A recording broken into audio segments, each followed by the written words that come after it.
This is Keep the Faith Ministry News. I'm Hal Mayer. During her keynote speech at the Alfred E. Smith Memorial Dinner recently, UN Ambassador Nikki Haley said that while the Catholic Church is taking action to address the moral failing of the sexual abuse scandal, the Church itself is performing miracles each day in places overseas that Haley has seen firsthand. Haley said the issue of sexual abuse is one that affects not just the Catholic family, but the American family. Additionally, gathered here tonight are great leaders of the Catholic Church. I would be remiss if I failed to mention the serious difficulties facing the Church, she said. The issue of a sexual assault is not limited to the Catholic family. It deeply touches the American family. The horrendous crimes that have been committed are harmful. There's the devastation of sexual abuse itself, and there's the fact that perpetrators of these crimes were people in a position of faith and trust, she said. The Church's place must be with the victims that carry the pain with them.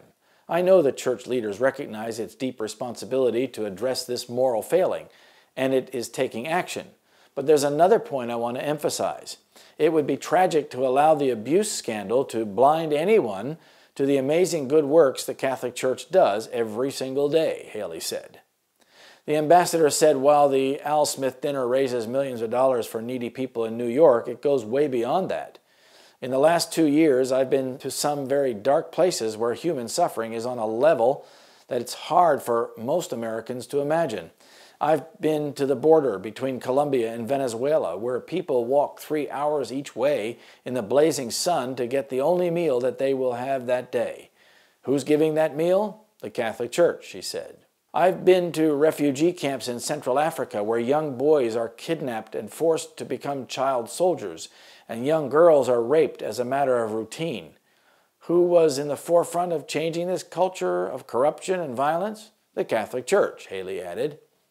Haley said she's come across the Catholic Church doing incredible work to uplift millions of desperate people almost everywhere she's been on humanitarian missions. It is serving God's will. There are real problems, yes, but we must not lose sight of the miracles that are performed every day. Those miracles are the way of the Church, and as the proud daughter of Indian immigrants who got the honor of representing my state as governor and our country as United Nations ambassador, I will say those miracles are the way of America, she concluded.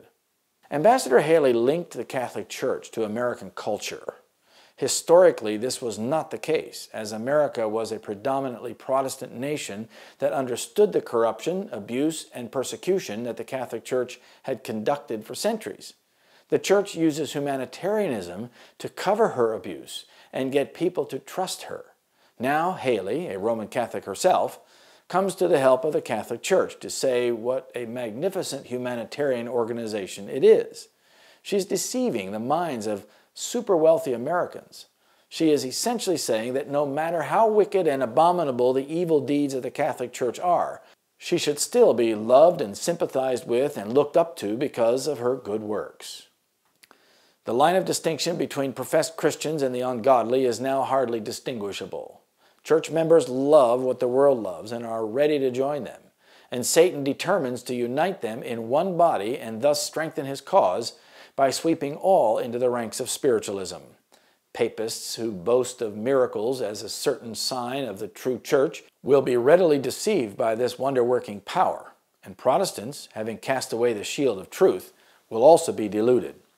Papists, Protestants, and worldlings will alike accept the form of godliness without the power, and they will see in this union a grand movement for the conversion of the world and the ushering in of the long-expected millennium. That's The Great Controversy, page 588. This is Keep the Faith Ministry News. Thank you for watching.